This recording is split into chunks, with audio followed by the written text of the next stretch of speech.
The extreme, cold apocalypse arrived. I awakened the cashback system. With the system's help to hoard supplies, I could just chill through the apocalypse. I was reborn. Reborn to exactly 1 month before the extreme cold hit. In my previous life, the extreme cold apocalypse came without any warning. Overnight, the temperature from 30 to -20 degrees Celsius. The blizzard raged relentlessly until 100 grados bajo cero. My name is Duoduo. Right before the apocalypse, I had just lost my job after paying my rent and utility bills with my last bit of money. I only had about 200 yuan left. Fortunately, there was a wholesale market near my house. I went there and bought 2 boxes of instant noodles and a box of sausages to take home. That very evening, a light rain began to fall. At first, everyone thought it was just an ordinary rainstorm. I was scrolling through short videos while eating my noodles when I suddenly felt a chill in the room. I casually glanced out the window, only to see snowflakes drifting down outside. I was completely shocked. It was summer. The dog days of summer, the most unbearable heat of the year. How could it be snowing? The neighborhood WeChat group exploded in a frenzy.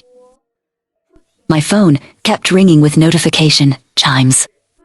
It instantly showed 99 plus unread messages through them casually. Thinking about the apocalypse novels I often read, I quickly linked this snow to the end of the world. I dug out my thick blankets, picked up the AC remote, pressed the heating button, and turned the temperature up. In less than 5 minutes. It wasn't as freezing as before. Luckily, I had bought the instant noodles and sausages. It was enough to feed me for a month without leaving the house. At that time, I felt incredibly fortunate with food in my hands. I didn't panic. But 10 days later, a group of people violently broke down my door. While trying to protect my supplies, a man pushed me hard. The back of my head smashed against the corner of a table. I died on the spot. When I opened my eyes again, I found I had returned to 1 month before the apocalypse. I was still alive. I picked up my phone. My balance showed over 1,600 yuan, proving that I hadn't lost my job yet. But right now, I had no desire to keep working. The moment I thought the extreme cold apocalypse arriving in a month, my heart was filled with anxiety. After deducting rent, I barely had anything left. How was I supposed to hoard supplies before the world ended? At that moment, I'd win the lottery. Then I'd have the money to stockpile everything I needed. Ding! Congratulations, host on binding the cashback system. Every penny the host spends.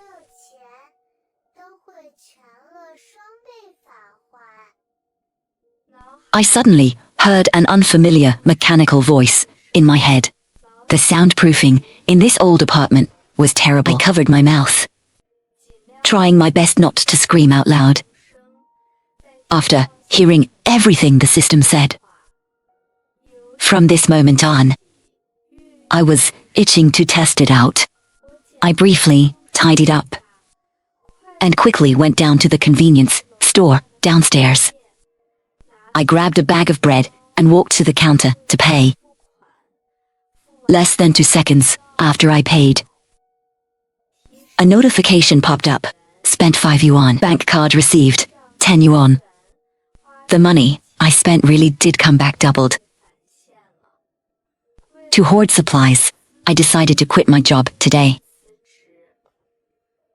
I previously worked at a large supermarket. As a shelf stocker, the manager was a good person when I said I wanted to resign and leave today. He didn't make things difficult for me. It just meant I wouldn't get my half-month's salary. But with the cashback system, I didn't have to worry about lacking money for supplies. Walking out of the manager's office, the first thing I did was grab a shopping cart. I went straight to the aisles, where the bread and biscuits were. I picked out ones with long shelf lives and tossed them into the cart. As I pushed the cart forward, passing by the shelves, I practically cleared half the inventory. The cart was overflowing. I had always wanted to buy loads of food, but as a single woman, I couldn't carry it all. Just as I was considering putting some things back, the system spoke up right on time. Bust.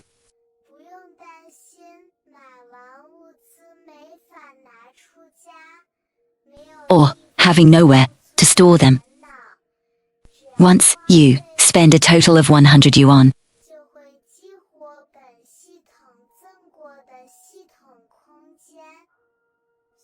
the more money you spend, the larger the space will become.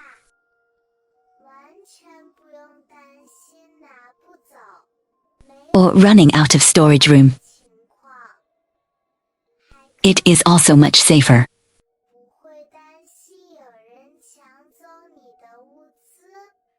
I realized that as long as I paid for these items alone would be enough to activate the space. I placed everything on the checkout counter one by one. On the bed. This entire cart of supplies filled 3 massive bags. It cost me 460 yuan. The system gave me back 920 yuan. Just like that, 1,000 yuan. In order to maximize my hoarding power, I decided to hit the jewelry stores and buy gold. I planned to grind my balance up to 1 million. When the apocalypse was over, I could live luxuriously just by selling the gold. Thinking of this, I smiled and left the supermarket carrying my 3 bags. I found a blind spot with no security cameras and stored all the supplies into the system space. I spent an entire day running to every jewelry store in the city, buying up a massive amount of gold jewelry. Because my death in my past life was so brutal, I knew my cheap rental apartment was unsafe. This time, I planned to buy a house in full cash. During the day, I went to wholesale markets to buy supplies. I lay on the sofa in a 5-star hotel room, scrolling on my phone, looking for properties. Just like that 5-day ching. I finally found my ideal sanctuary. The house was located in the suburbs, sparsely populated and on higher ground. Built halfway up a mountain, it was a small villa with an orchard. The house had 3 floors in total, 2 above ground and a basement. The yard area was quite spacious. The previous owner used the basement as a root cellar, and there were still over 10 sacks of potatoes left inside. They also kept 2 dogs in the yard for security. After some fierce bargaining, I bought the entire property for 1.6 million yuan. Now that I had a fortress, I immediately hired a renovation company without delay. I had the perimeter walls raised and thickened, topping them off with broken glass and electric wire fences. The main gate was replaced with the thickest reinforced, and I added 2 extra layers of doors behind it. The security level was drastically upgraded. I also added 2 more doors to the house's entrance, installing bank-grade blast-proof vault doors. The Interior walls were reinforced with steel plates, just in case anyone tried to smash through the walls. After fortifying everything, I had them do comprehensive cold proofing and soundproofing. The walls were lined with thick thermal insulation and acoustic panels. The windows were swapped for double-layered bulletproof glass, ensuring the indoor heat wouldn't easily dissipate. I also installed an indoor air circulation system, solar panels on the roof, and a wood-burning fireplace in the living room. In the basement, I built a stove and a heated brick bedkong. I completely remodeled the layout, partitioning the basement into 3 rooms. I bought 6 massive deep freezers, filling them to the brim with beef, mutton, pork, chicken, duck, and fish. I decided to live in the room with the heated brick bed. Second room held the 6 deep freezer. The third room was lined with heavy-duty shelves, stocked with rice, flour, grains. There was also plenty of instant food, dozens of boxes of instant noodles, sausages, bottled water, and beverages. Once everything was set, Team Fleuve B. It was now 3 days before the apocalypse. The house renovations were fully complete. Over the past 20-something days, I had hoarded all the necessary survival supplies. I even had 1,000 tons of coal delivered. Several large greenhouses were built in the yard. I had all the fruit trees transplanted inside them. I also planted various vegetables and raised some poultry and livestock. Taking advantage of the remaining time, I drove my newly bought SUV into the city. I planned to stock up on common medications, cold medicine, anti-inflammatories, gastrointestinal meds, frostbite ointment, iodine, rubbing alcohol, medical gauze, vitamins, and other first aid items. The weather today was scorchingly hot. The outdoor temperature reached 36 degrees Celsius. I parked the car and walked into a pharmacy, buying all the medicines I needed. In just half an hour, the system double refunded 14,000 yuan to my bank card. I hit up over a dozen pharmacies in a row until I felt I had enough. On the way back, I ordered 500 boxed meals from a fast food joint and drove around to nearby restaurants to pack over 100 takeout dishes. At noon the next day, première piquée d'ups of 500 ordered,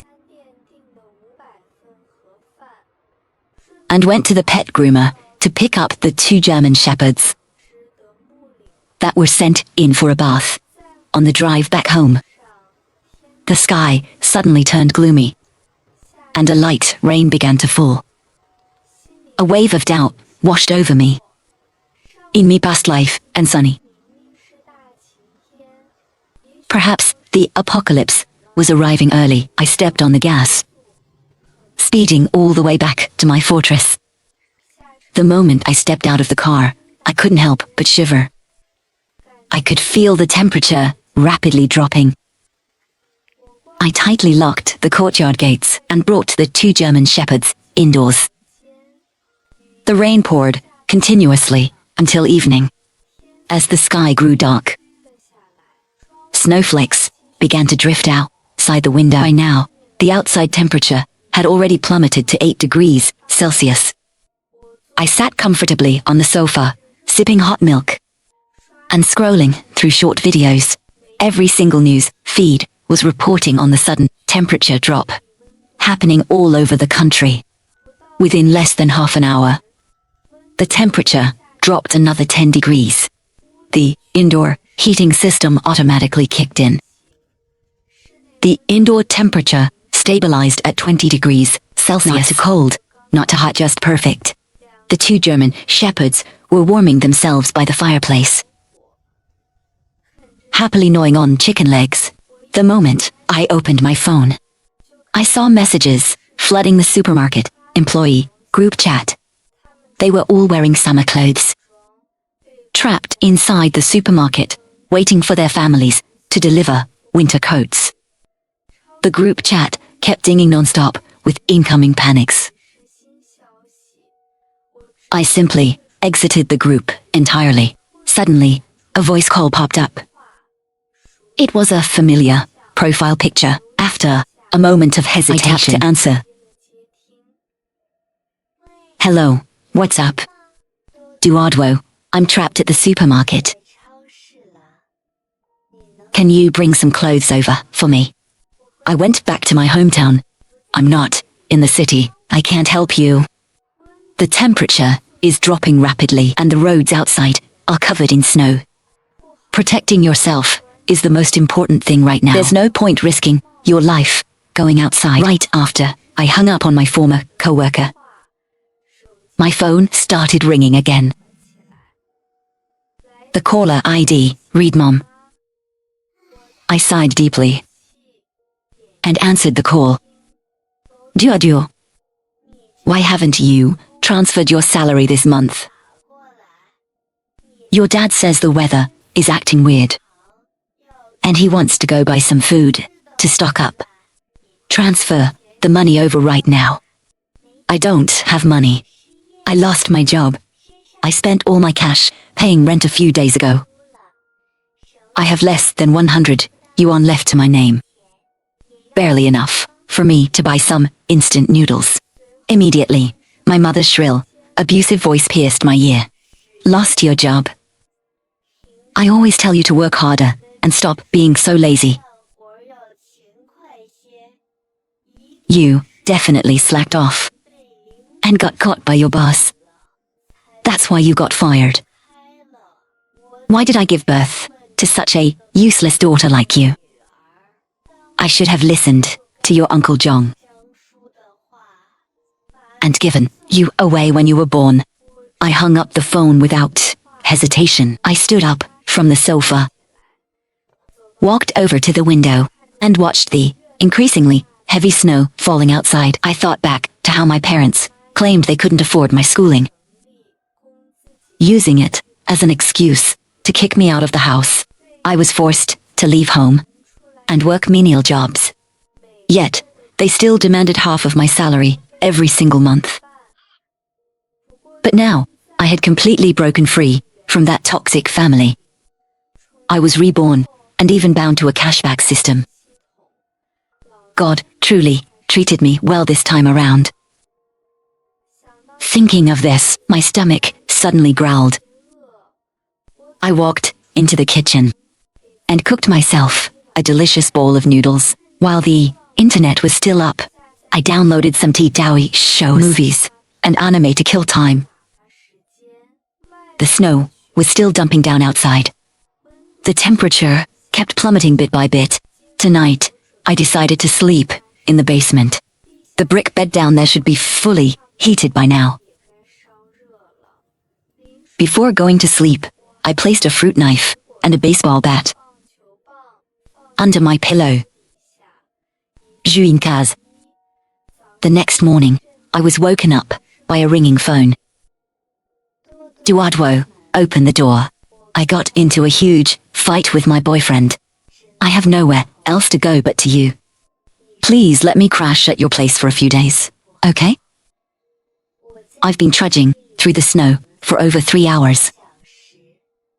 I'm starving and exhausted. I'm not home. I quit my job and went back to my hometown. You quit and went home. Why didn't you tell me? You made me walk for over 3 hours for nothing. I don't care. You better come back here right now, or our friendship is over. Then it's over. I directly hung up the phone. Past life hardline. I patiently comforted and advised her, but that afternoon, her boyfriend sent a few random emojis and immediately won her back. She even told him I had malicious intentions, accusing me of trying to drive a wedge between them because I was single and jealous of their sweet romance. When her boyfriend came to pick her up that night, mocking me for only offering her instant noodles all day. She announced that I could only survive on cheap noodles. At the beginning, the neighbors still had some leftover food. But as everyone's food dwindled, the fact that I had instant noodles reached the ears of those thugs. Honestly, my death was partially her fault. Liu Ryan and her boyfriend never had the habit of stockpiling. I figured in this extreme cold apocalypse, without food, they wouldn't last long anyway. After hanging up, I felt the room getting a bit chilly. I left the basement, went to the yard, and grabbed a bucket of dried corn cobs to use as kindling after a busy hour. I finally got to stoves burning brightly. I also filled the dog's bowls with kibble. Once the house was warm and cozy again, I sat on the sofa and watched local news videos. Snowplows were out, trying to clear the roads. Some workers were out with shovels, trying to clear the snowbanks on the sidewalks. In the first day or two of the apocalypse, social order hadn't completely collapsed yet. However, those aggressive older folks were fighting fiercely over food in the supermarkets. A few people even got sent to the hospital over it, making it onto the news. I decided to use these few days while it was still relatively peaceful outside to make a huge batch of dumplings. I'd steam them and store them in the system space. That way, I could take them out whenever I wanted to eat. This cooking spree lasted an entire week. Because I was constantly making dumplings, steamed buns, and flatbreads, I went through to massive sacks of flour, over 100 pounds of meat, and countless vegetables. By nightfall, I collapsed onto the sofa in exhaustion. The flames in the fireplace danced, the firewood crackling and popping. Suddenly, the two German shepherds perked their ears up. They stared intently at the door, fully on alert. They stood up and started barking aggressively at the entrance. I immediately sat up from the sofa and pulled a chainsaw out from my space. I also turned on the security monitors, looking at the camera feed outside the courtyard gates on the snow-covered path. Several dark figures were slowly moving closer. As they approached, the camera revealed their faces clearly. It was the guys from the renovation company. They were all holding weapons. There were about 7 or 8 grown men in total. I revved the chainsaw. The sharp, deafening roar instantly shattered the silence inside the house. They had reached the courtyard gates. Toulinant Rela. This bitch has a weapon. Brothers, keep yourselves covered.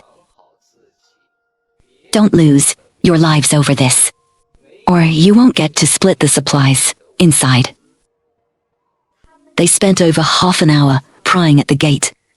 Their hands were trembling from the cold. Eventually, they gave up on forcing the door and decided to climb the wall. But my walls were 10 meters high. Without a tall enough ladder, they couldn't scale it. I put away the chainsaw, went up to the second floor and took out my crossbow. I took aim at the intruders outside the wall. I knocked an arrow and shot it straight into the snow, landing just half a meter away from their leader. I missed that first shot on purpose. The leader assumed I didn't know how to use a bow. Though startled into stepping back a meter, he pointed at me and shouted arrogantly, "A little bitch like you thinks she can fight back. I suggest you open this gate right now. Let you in." serve us boys nicely. And I might just consider letting you live. Come on, aim for my forehead. Shoot me with that toy crossbow of yours. Haha, one of his cronies started jeering. Before he could finish laughing, an arrow pierced straight into his skull. His body instantly slumped backward. With a heavy thud, he collapsed, dead in the snow. I'll fucking kill you. Brothers, we have no way out. As long as we get over this wall, we'll have women and food. I heard their shouts loud and clear. Gripping the crossbow tightly, I forced myself to stay calm, pumping myself up. I was definitely going to slaughter these invaders. The two German shepherds, sensing my anxiety, nudged me gently with their noses. As if to comfort me, I softly patted their heads. Took a deep breath and settled my racing heart. My eyes locked back onto the monitor. The remaining 7 men in the video pulled out grappling hooks, tied them to thick hemp ropes, and threw them forcefully over the top of the wall. They were trying to hook onto the ledge so they could scale the rope and climb over into my yard against so many grown men. Even though I had weapons, it was still going to be a tough fight. I looked down at my 2 dogs. Together, they weighed over 200 pounds. They were more than capable of taking down a grown man. I led them quickly down to the first floor, opened the front door, and waited in ambush beneath the courtyard wall. Before long, a man hoisted himself up to the top of the wall, attempting to climb over the broken glass and the barbed wire. But the wire fence was electrified. I pulled the breaker switch. ZZZT. The man was instantly electrocuted to death. His body plummeted from the top of the wall, landing heavily in the snow. Old Wong. Now that there were fewer of them left outside, the chances of my supplies being robbed, realizing the wall was electrified, they completely abandoned the idea of climbing it. They paced around outside, trying to figure something out. One of them suggested smashing through the wall. But my walls were reinforced with thick steel plates. They hammered at it for an entire hour. Yet the wall remained completely undamaged. Out of options, the remaining men had no choice but to retreat. After confirming via the cameras that they were truly gone, I went out and stored the leftover corpses into my system space. Another month passed in absolute safety. When I had free time, I would tend to the fruit, trees, vegetables, potatoes, and sweet potatoes in the greenhouse, making sure they were well watered. By now, the outside temperature had breached -100 degrees Celsius. All social order in the city had entirely collapsed. But thanks to the system, I had endless food and drink before the cell towers fully died. My parents and my brother tried calling me a few times, but I simply blocked all their numbers. Even deep into the apocalypse, Liu Ryan was crying about harassing me, how her boyfriend was beating her and forcing her to sell her body. She begged me to save her. I didn't reply to a single word. Blocked her instantly.